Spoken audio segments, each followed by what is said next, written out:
All right. I'd like to take some time to introduce the panelists that I have with me here in Topeka, Kansas. To my left, we have Charles Scott Jr., who is son of one of the lead attorneys in the Topeka case. And to my right, I have Cheryl Brown Henderson, who was daughter of Oliver L. Brown, who was the namesake of the Brown versus Board of Education case. Theoretically, joining us in Charlotte, North Carolina at Johnson C. Smith University is Brummett Delane, who is a son of one of the plaintiffs in the Briggs v. Elliott case that came out of South Carolina. And we also have Mr. John Stokes, who was one of the student strikers in the Farmville, Virginia case. We are still waiting for our panelists in Washington, D.C. and Charlotte to join us. So I think what we're going to do is go ahead and get started with the two panelists that we have here in Topeka. I talked a little bit earlier to the schools that had connected a little bit before 10 o'clock, but we'll go over the ground rules again. I'll give you a little bit of a heads up on how this is going to work. We're going to ask that each of the schools keep their mics muted until I call on you. That way we don't have a lot of background noise that's going to switch the cameras back and forth, which causes a lot of confusion as to who's talking when. So we'll call on you each individually, one at a time, and then you guys can respond and ask questions. And we'll also start out with the panelists telling a little bit about the history of their family's involvement with the Brown cases. And then after each of the panelists have had their chance to talk, then we'll let each of the schools have about 3 minutes to ask questions and have the panelists respond. All right? So what we're going to do is I think we'll start with Charles Scott Jr., and I'll let him introduce himself and tell a little bit about his family history involvement with the Brown case.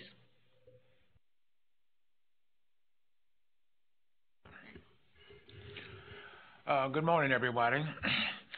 My name is Charles Scott Jr., and I'm the son of Charles Scott Sr., who was one of the principal attorneys in the case famously known as Brown v. Board of Education. What I'd like to tell you is the Brown decision, Brown v. Board of Education, has come to be known as the case that ended racial segregation in public schools. However, the real impact of the Brown case was that it ended segregation in the United States, in America. So many of the rights and privileges that we have today, or we take for granted, certainly African Americans and other minorities, they were achieved through the Brown case. Well, I'm here going to tell you a little bit about my father and family's involvement in this case. He was the attorney. And I'd like to start out with the Brown case didn't just start with the case, the Brown decision. In fact, it started with my grandfather, Elisha Scott, who was a prominent attorney in America. He had instituted lawsuits and instituted litigation throughout the United States to break down segregation and indiscrimination against not only African Americans and other minorities, but all historically disenfranchised people. So the Brown case was really the culmination of both his career and my father's career. After my father was in World War II, and he and many other African Americans had fought and died in World War II, and they thought there would be a new America when they came home. Just as they had fought for the freedoms of other people and to try to rid the world of Nazism and the tyranny in Japan, they thought they would come home and America would be a grateful nation and would reward them with the same opportunities and freedoms that they had fought and died for other people. Well, that was not the case. It came back to the same segregated America that they left before World War II. So it was with that view that my dad and other people of his generation had made the commitment to end discrimination in America and segregation and discrimination in America. So my father and two other members of the firm, my uncle John Scott and another attorney named Charles Bledsoe, they were part of the NAACP Legal Defense Committee Legal Defense Committee at that time, and they had begun to try to formulate a strategy to try to challenge segregation in the Topeka public schools back in 1951. Now, many people have asked the question over the years, why was the Topeka School District part of the other cases to end segregation in the school, within the public schools?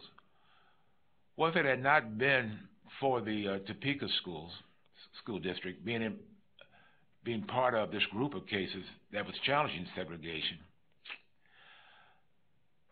segregation may not have ended at that time.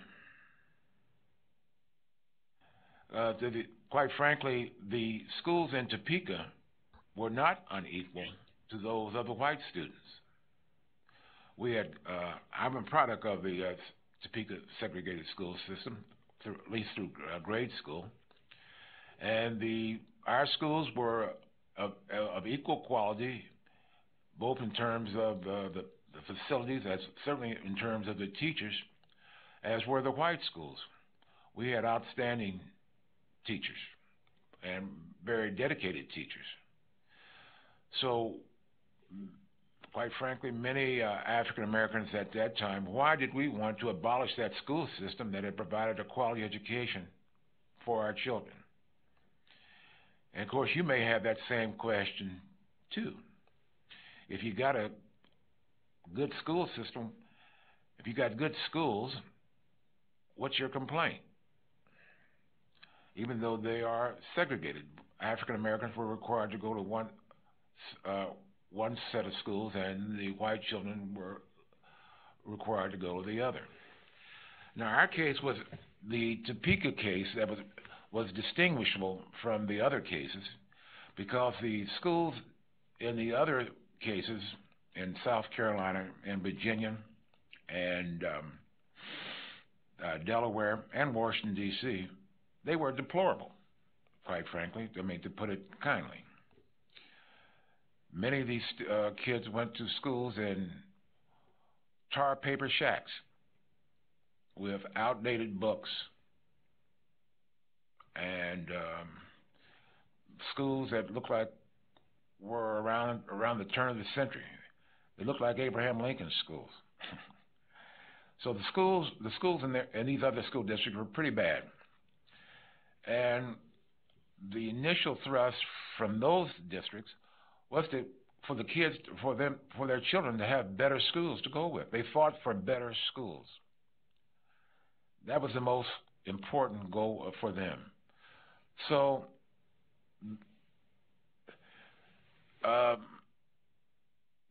if those school districts had provided them with better schools, then the doctrine of segregation could not have been legally ruled upon by the Supreme Court. And just briefly here, segregation was permitted by the school districts under the doctrine of separate but equal, which was enunciated in 1896 in the infamous case, in my opinion, known as Plessy v. Ferguson. And that Supreme Court ruling held that states and governments can legally segregate schools and other government facilities